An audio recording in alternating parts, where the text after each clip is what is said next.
Hey everybody, it's Pete. Good morning. Welcome to today's episode of Stocks for Breakfast. Today we're going to get right into it, and we're going to talk right about the volume on the way up during the Santa Claus rally. But more importantly today, it's very important for traders to be prepared even if there's no opportunity right now. So what we'll kind of do is game plan for the next week or two today. We're actually going to go right through sector rotation. We're going to drill deep into, I think, 5 different sectors to find some opportunities. Some of them are in play right now. Some of them are actually pushing up into resistance, setting up the next trade.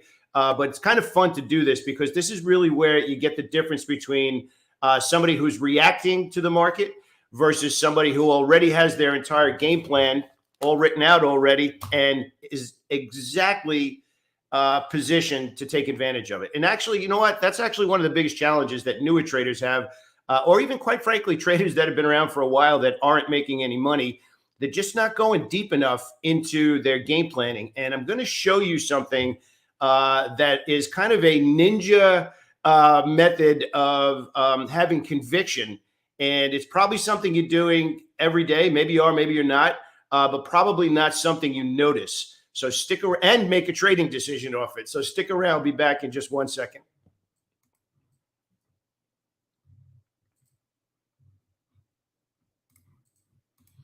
Okay, so good morning, everybody. How's everybody doing? So we're going to get right into it. We're going to talk about the list of top stocks that we watch every day, or at least the list of top stocks that we consider buying every day. And I want to make a distinction between the two. There is every single day I give to the community 2 different lists. The first list is the list of stocks that I am looking to buy. Those stocks are in my game plan. And then depending on how the market unfolds, I choose whether or not I want to buy those stocks. The second list that I provide every day, which I actually showed you this week, is the list of stocks that meet the perfect criteria, but they're not necessarily trades that day. And the distinction between the two of them is we are looking to determine on the second list. And I actually just want to show you the second list because it's actually a pretty big deal. So if you take a look at this list, we've been talking about this list and we show it to you every day. So this is actually yesterday's list. So you can see on the top here, 12, 28, 21. So that was heading into yesterday. And we've been teaching you to run down through the different sectors, see which industry groups. Yesterday, we happened to mention that semiconductors were getting a lot of love, for lack of a way of putting it. We also talk about the distinction between where they are over the last week, where they are over the last 4 weeks, and then how that plays into our conviction for the day. Now, that's kind of cool, right? It's one part of the trading process, but it's only a small part. This is if, and again, we talk about this all the time. You need to know what perfect looks like so that you understand when you're in a great scenario or when your spider sense should go up and you're like, all right, I got to dial it back just a little bit. Or which industry groups should I have my focus on right now? So yesterday morning, we spent a lot of time digging into 1 or 2 of the sectors and which stocks. But here's the big thing I want to convey this in such a big way because this week specifically, we are doing massive year-end planning with the members of our boot camp. So far right now, we have 5 hours of fresh video answering year-end questions, lessons learned this year, and what we want to take into next year. So the point that I want to get across here is probably the number one change, for lack of a better way of putting it, of what even experienced traders were not doing enough of is game planning and putting the time in to create lists like this so that from one day to the next, you're seeing rotation. From one day to the next, you're seeing industry groups. But here's the big thing, and I really want to drill this home in a big way. So this list that you see on the screen right now was the list heading into yesterday of stocks that met the perfect criteria. All right, so I just want to put that up again. Here's the list for today. Okay, we went from, what's the number here? We went from 28 to 7. What does that tell you as a trader? If you're doing this kind of game planning, which I strongly hope you are, if you're doing this kind of game planning, what does this tell you about your conviction right now? What does this tell you about order flow? What does this tell you about position sizing? What does this tell you about how long you plan to hold the trade? What does this tell you about whether or not you plan to build a position versus get out? So you hear us talk quite a bit about the push and the pause, right? So during perfect conditions, when bigger picture is doing exactly what we want, we talk about the push and we talk about the pause. We make money during the push. We manage risk during the pause. During the pause, we look to add to positions if stock market sector rotation is perfect and volume is on the same page as well. What does that tell you? I'd like to see everybody contribute here, if you don't mind. You're here at 7:30 in the morning with me. Let's get the maximum time together right now. Let's turn this into a little bit of a coaching session as well as a stock pick section. So let's see. Is that spreadsheet available for non-bootcamp members? No, I'm sorry, Christopher. You have to get into the bootcamp. There's certain things that are in the on the other side of the velvet rope. I'd love to see you in the bootcamp, though. Did somebody watch Spider-Man recently? Yes, absolutely. I'm Peter Parker. Come on, man. Good day to take stock trading classes. Yeah, probably, Catherine. All right, so think about this. All of these people on this call right now, not one person has an answer. Come on now. Come on now. Participate. You're waking up at 7:30 in the morning. What do those two different images of the perfect stocks mean for you heading into today? We're going to turn this into a coaching call right now. What do those two different images mean? One list had 29 stocks that met the perfect criteria. The second list had 7. How does that affect the way you look going into the market today? How does that affect your game plan, your position size, the amount of positions you're looking at? How does that affect that? Let's go over to the next stage of what we're going to look at, and we'll add this to the equation right now. This is the SPY. This is the Santa Claus rally in the SPY. Everything looks great. Here we go. We're going to the moon. But then you drill down over here, and volume is dropping lower and lower and lower as we continue to push higher. As a matter of fact, we traded into what we know yesterday as a bearish U-turn. Well, here's a previous bearish U-turn, and here's what happened next. Here's a bearish U-turn. Here's what happened next. Market's up slightly right now, but yesterday traded higher. It's new all-time highs, reversed, closed into yesterday's high, also closed below the open. We call that a bearish U-turn. So how does that affect how you plan to trade today? This is the number one thing that I see traders make a mistake, is they believe every single day is the same. Nothing could be further from the truth. And if you think every day is the same, that means that you don't have a trading strategy. All right. So let's get into a little bit of answers here. Let's see. John Bates, watch your position sizing. Absolutely. Definitely consider different position sizing based on how stacking the order flow is unfolding. That's for sure. Let's see. Second year, Dave, is it a riskier trade? I'm going to actually answer that in a different way. Risk is the quality of your idea. That's something you want to write down. The true risk in a trade is the quality of your idea. So it's not necessarily riskier. It's just that there's less obvious follow through. So remember, everything that we do is based on order flow. Order flow is how do we identify smart money allocating real capital to that idea, and how long have they been doing it? I'll give you an example. We had a couple of stocks yesterday that exploded for 5 minutes. And as day traders, we could take advantage of those ideas. But 5 minutes is not enough for me to have conviction. I want to see a day, an hour, a day, a week, 2 weeks, 2 months. As it unfolds, we're seeing real proof that the smart money is allocating to those ideas. What we saw yesterday was new all-time highs, but the entire week, the volume is continuing to go down. Now, here's the big thing. This is a very common question that we get. Should you still be buying while the market's going up like that, even if it's going up on lighter volume? The answer is absolutely, until you see something change. Now, if you remember everything that we do, and I'm going to draw it on the charts right now, whether you're a day trader or a swing trader, you need to understand tape reading. And the way that we do tape reading is you need to have a price that it's either moving further away from in either direction, or it's just kind of sitting right there. The more it's sitting right around that price, which generally speaking is the purchase price that you have. So you're the best tape reader on the planet because you're in the position. So if it's moving away or moving down away from it, nobody is better at reading the tape than you. The trick, if you want to call it a trick, to being a great trader, to elevating your trading to a different level, is reading the tape before you're in the position. And that's a part of stacking the order flow. So stacking the order flow is understanding how to read the tape from 1 hour to the next, 1 day to the next, 1 week to the next, 1 month to the next. We get a lot of questions. Most of what you do is day trading. Nothing could be further from the truth. As a matter of fact, every idea that goes into the game plan is a swing trading candidate first. So if we go back over to the charts and we're taking a look at the SPY, we obviously have to respect the fact that for the month of December, we have mostly buying pressure right now. So we're still looking to be a buyer. For the last several weeks, and specifically for the last week and this week, as of last Monday, there's last Monday's opening price. We saw buying the entire week.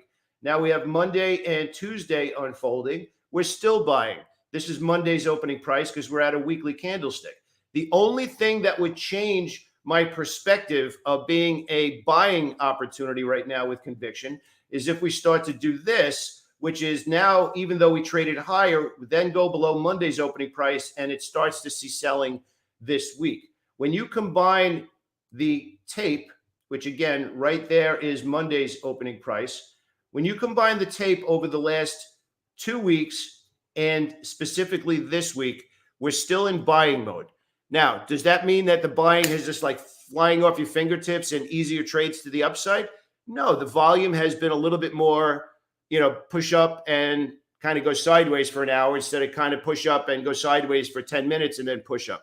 We've had some opportunities where normally we would go up 3, 4, 5, 6, 7 days in a row, pause for 2 days, and then take off again. What we're seeing now over the last couple of weeks is those sideways moves have been a little bit longer because the volume has dropped a little bit.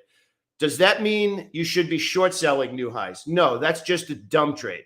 Does that mean that we should still be buying? Yes, until we see changes. So we just talked about what that looks like from 1 week to the next. Let's take a look and see what that looks like if you happen to be on the day trading side of things. So we're going to actually go to this hourly charts. And if we take a look at the hourly charts, here's Monday's price action. The entire day Monday, looking at the hourly charts from 1 hour to the next, we continued to see buying. Yesterday was a different story. Right there is the opening price for, let me actually zoom this out a little bit so you can see it a little bit better. Right there is the opening price for the day. This is yesterday. So if you take a look at, let me actually give you a better visual of this. This is Monday and how prices trade after the opening price on Monday. This is Tuesday and how prices trade after the open price on Tuesday. So we're only talking now about the minimum criteria to want to be a buyer. Now, if the bigger picture is bullish, but the short-term picture is bearish, our job, whether it's a day trade or a swing trade, is to wait for the current order flow to match the longer-term order flow. Now, I know that sounds like a mouthful, right, heading into the day, but we're about to get into sector rotation. And when we start to look at sector rotation, first thing we do is determine the big picture. Then we drill down to see if is right now confirming that picture. So when we talk about order flow and we talk about piggybacking the smart money, first we're identifying if they're doing something. Then we decide how do we hop on board with the lowest risk and the most reward potential. We call that, does the stock have room to go? So just this picture, and I want you to snapshot this because this is really critical. It doesn't matter if this is an hourly chart or a weekly chart. The principles remain the same. You need to have a line in the sand. And we obviously clearly use the opening price in multiple time frames of what we do. Whether you're trading for an hour, 5 minutes, or 5 weeks, you still need to have a reference point that tells you right now the bullish environment is still valid, or right now the bullish environment has changed. And until the current market, the current price action in the sector, the industry group, or the stocks you're trading, until the current price action matches the bigger picture, the longer term order flow, then those trades have lower probability of following through. So you wait patiently until the current price action matches the big picture. Now, is that complicated? No, it's not. You just need to know what line in the sand matters to you. So I'm kind of giving you clues to how to start to put these ideas together for yourself. Obviously, Just the stacking the order flow training that I have is 4.5 hours. So just to give you an idea, on this live stream, we can't get into everything, but I want to give you ideas on end of year, what absolutely worked for you this year, what absolutely did not work for you this year. Once you start to understand how to stack the order flow, once you determine what is the price that matters for you, what is the one price that matters to you. Now, to most people, I'm telling you, you know how to read the tape because you're watching the price that you're in. Nobody knows that stock better than you because it's your heartbeat's going up, your heartbeat it's going all over the place. But the key to being a great trader is to have that price before you put the trade on. Before, because the better job you do at stacking the order flow in multiple time frames, day, week, month, quarter, and the more you put those pieces together, and whether or not they're in sync or not, the higher probability of trades following through. Again, probability means most of the time. It doesn't mean all the time, and that's a big problem for a lot of traders. So what we're going to do now is we're going to do a little bit of a deep dive into sector rotation. And you can see here from last week, let me actually make that a little bit bigger for you. You can see here for the last 5 days of trading, the market is on fire. Really, I mean, there's no other way to put it, including the month. The month of December is finishing incredibly, incredibly strong. So what we're seeing right now is consumer cyclical. Let me actually pull that out a little bit if you want to take a snapshot. Consumer cyclical worked its way up to the top, and a lot of that has to do with Tesla still marching higher. Technology has been at the top of the list. If you're a regular viewer of the channel, you know that we've been talking about industrial stocks. Yesterday, quite a few energy stocks. We've also been talking about basic materials.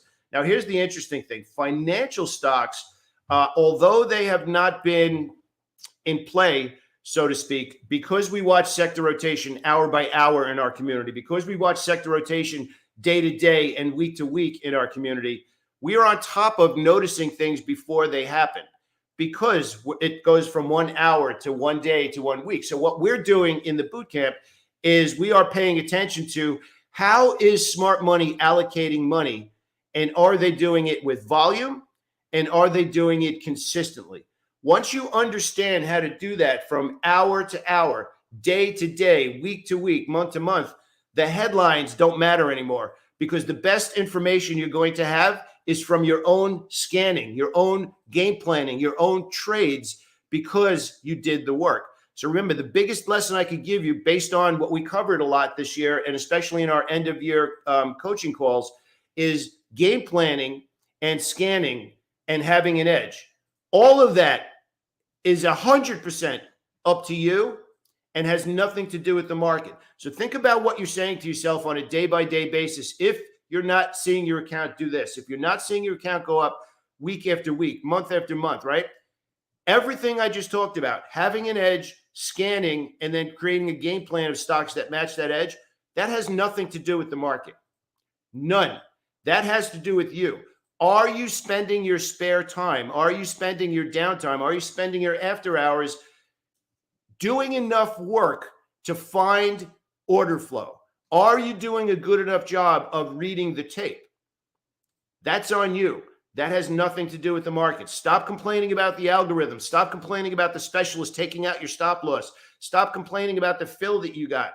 None of that matters. The better job you do of defining your edge, scanning for stocks that match the edge, and then creating a game plan from those stocks, that's 100% in your control. So what we're talking about right now is the easier conviction. I don't want to say the easier trades because I'll get misquoted. I don't want that to happen.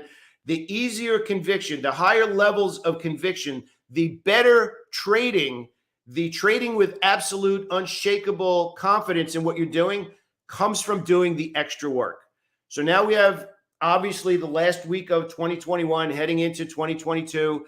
This is the time for you to reflect on everything that happened earlier in the year and make changes for what absolutely does not work. And by the way, picking bottoms and picking tops, by far one of the biggest things mentioned in our game plan on our end of year coaching calls that happened. Every single person that put that in there said it was the biggest waste of time and money. And that's the number one thing they're going to stop doing heading into 2022. So think about that as well. The second biggest thing, which is getting to the other side, is if you start to eliminate these things, what would be the biggest thing that you would like to see change for yourself in 2022? And that's making more on winning trades. Because I'm going to flat out tell you, when you have an edge, when you do your scanning, when you create your game planning, when you minimize your downside, there's only one thing left to do, which is understand how to make more on your winners.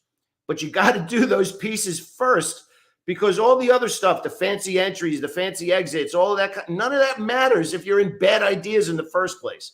So please watch this video again, go through the steps that I just talked about, and ask yourself which one of those steps is your personal roadblock right now. And I promise you, you will look at your own trading from the last 3 months and say, what in the world was I doing trying to buy Peloton as it kept going lower, trying to buy DraftKings as it kept going lower, trying to buy Penn National Gaming as it kept going lower, when you had these other stocks that are continuing to go like this. And just to give an example, which we actually kind of joked around about yesterday, let me pull this one up on the screen. And this one, you get a stock like this over the last several weeks that is doing nothing but going higher and higher and higher and higher. And then we get people in social media asking me, is it a good time to buy this stock? Why in the world would you be looking to buy this stock when you have this stock making higher highs, higher lows, a push and a pause, a push and a pause, a push and a pause, and a push? And then you go over to the weekly chart. You say, okay, it's going on from one day to the next. It's going on from 1 week to the next. Ask yourself, are you taking trades where it is obvious order flow, bullish order flow is pointing in one direction, and can you find a spot to piggyback on that, manage your downside, and then learn how to hold those winning trades longer? Now, actually, John A. pointed out last night, because we actually put this on the community tab, pointed out very correctly that now IBM is actually finally pushing up into where the selling is probably going to come in. So the odds of follow through at this point are probably a little bit lower until it gets over the 135 level. But the point is, stop trading garbage when you have clear opportunity where buying by smart money, deep pockets, is clearly giving stocks like this attention. I'm telling you, these things that we're talking about right now are what separate you from frustrated Frank to bankable Bill.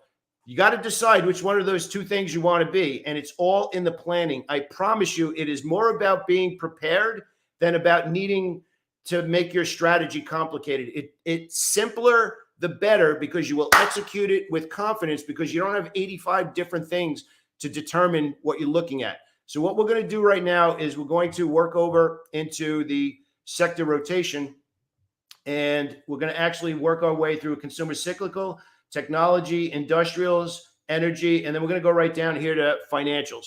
So here's the thing that I want to leave you with before I go off the screen and start working into this kind of stuff. What we're talking about right now, how you spend your spare time, okay? And this is something that I live my life by. How you spend your spare time will dictate how you spend your future. There is not a question about that. Ask yourself what you're doing in your spare time, because you cannot tell yourself, I want this really bad, and then you watch 6 hours of HBO Max. You don't want it really bad if you're watching 6 hours of HBO Max, because if you want it really bad, you'd be refining your strategy. You'd be doing your scanning. You'd be refining your scans. You'd be creating game plans. And then when the market opened, you'd have a list of stocks exactly like we do prior to the market opening of the ideas you're looking at that day. Now, also getting into what the market's doing right now, rallying, bearish U-turn, lighter volume, pulling back a little bit. I also have a list of now stocks on the short side.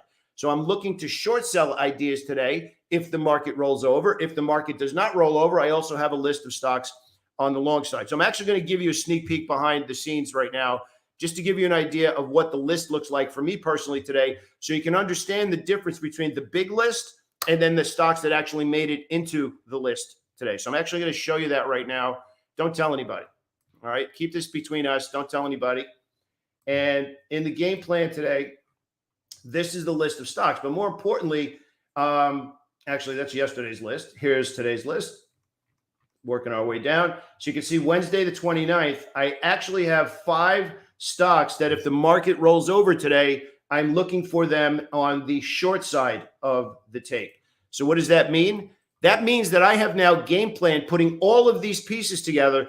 If the market rallies, these are the stocks I'm looking at. If the market declines and starts to push lower, I now have a list of 5 stocks that if the market goes down, I already know which stocks I plan to trade based on my edge, based on the scans, based on the game plan. Now, here's the thing that so many traders miss by a mile.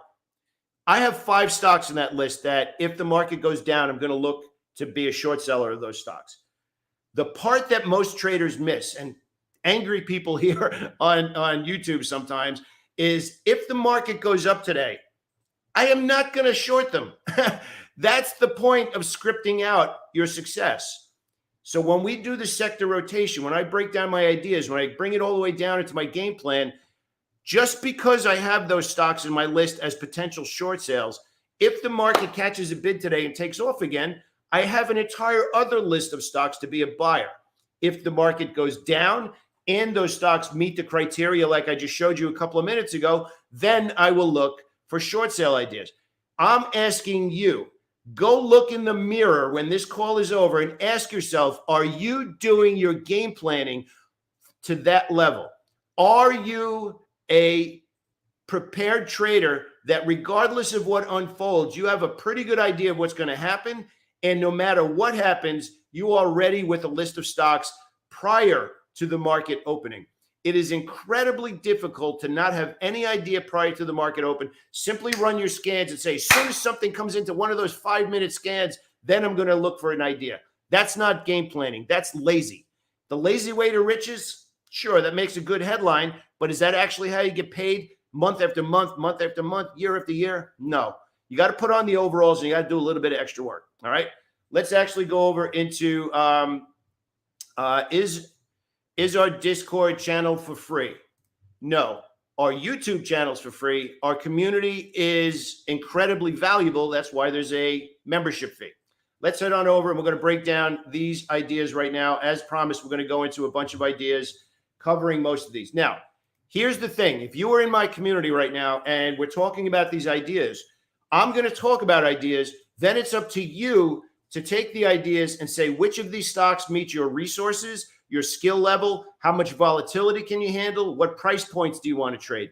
Just because we talk about them doesn't mean they're tradable for you. Then you have to go in and say, based on what I'm bringing to the market, which of these ideas are good for me right now? That's the next step.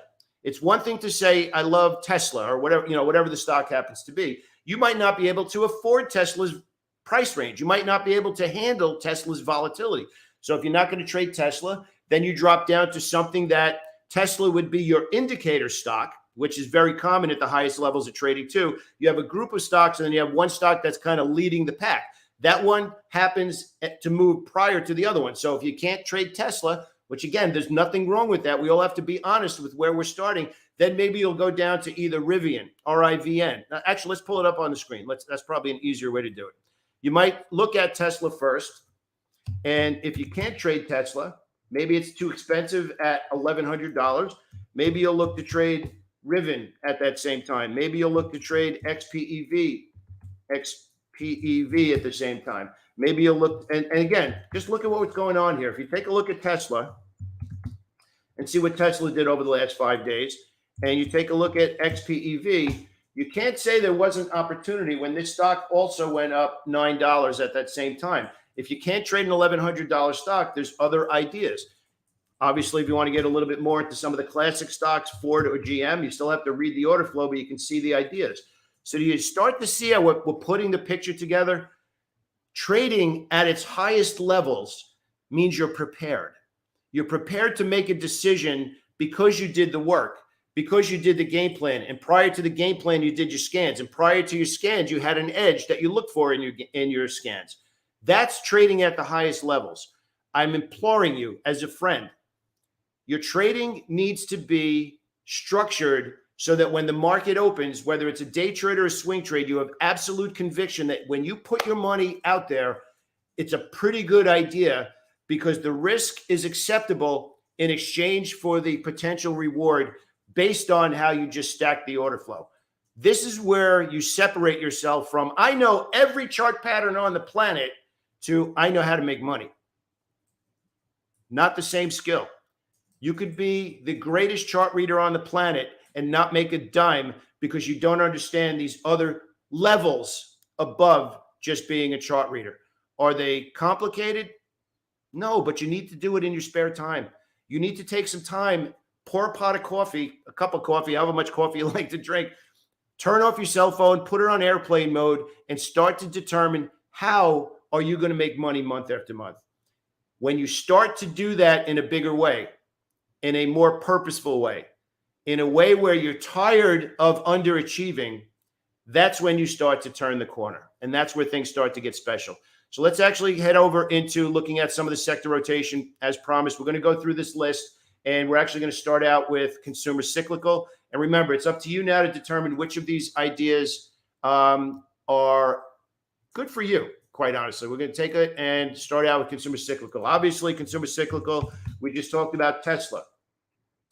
Marriott and Hilton, two stocks that have exploded over the last couple of days. We've actually been noticing again, and actually this is a pretty nice push and a pause at a breakout level, right? One of the things that we've noticed over the last 2 days specifically, obviously today's Wednesday, there was a lot of negative comments about the variant coming into the week, and the market just kind of laughed that off, and we just kept going higher. But at the same time, when you do your game planning from one day to the next and you communicate like we do in our community, everybody starts paying attention to now the recovery stocks are not going down when they should be. So what does that tell you? How do you put these pieces together in your trading where variant is bad, flights are getting canceled? That's all you heard for 3 days. Then we come into Monday and Delta Airlines is going up, American Airlines is going up, Expedia is going up, Hilton's going up, Marriott's going up. What does that tell you about what the market feels about those stocks going forward? Are you going to read the headlines and the doom and gloom, or are you going to pay attention to what smart money is actually doing, and can you piggyback those ideas? So take a look at this chart of Hilton. This is why consumer cyclical is at the top of that list. Heading into this week, they're still being bought over the last 5 days with all of that bad news. These little pieces of trading, each one of them adds up to you having a rock solid confidence that you put in the time and you built an argument. That's what we do. We build arguments for accepting risk. So those are some of the stocks in consumer cyclical that have performed well over the last couple of weeks. Now we're going to work our way over into the next group, work our way over into technology. All right. So technology. Oh, actually, you know what? I want to pull up one more Starbucks. We've actually been watching Starbucks over the last week or so rally with the other consumer cyclical stocks. We got a few questions about this. I'm not looking at Starbucks until it gets over 117. It's actually had a couple of upgrades recently, but I'm not doing anything until it gets over 117. As a matter of fact, just between you and I, what I'm planning to do in Starbucks today is, because Starbucks has rallied and rallied on a little bit lighter volume into that big resistance level, this is a very advanced trade. But if Starbucks rallies, hits that resistance, and then trades back down into yesterday's high, I might consider a short sale into that resistance based on the momentum, based on the resistance, and based on the fact that the market looks like it's going to have a little bit of selling today. That's a very advanced trade. Remember, everything we do here is for educational purposes, but I want to keep giving you more levels of distinction for how to put the pieces together. Okay. So now we're going to head over into some technology stocks and take a look at some of those ideas today. So AEHR is one that's been pushing and pausing. So you can actually see we broke the downtrend. We went into a box, we've rallied, and now we've consolidated. So it looks like it's going to open up a little bit lower. This is actually a two-step trade for me. Breaking out of this with the initial piece and then not adding until we get above 26. Think about what I just said.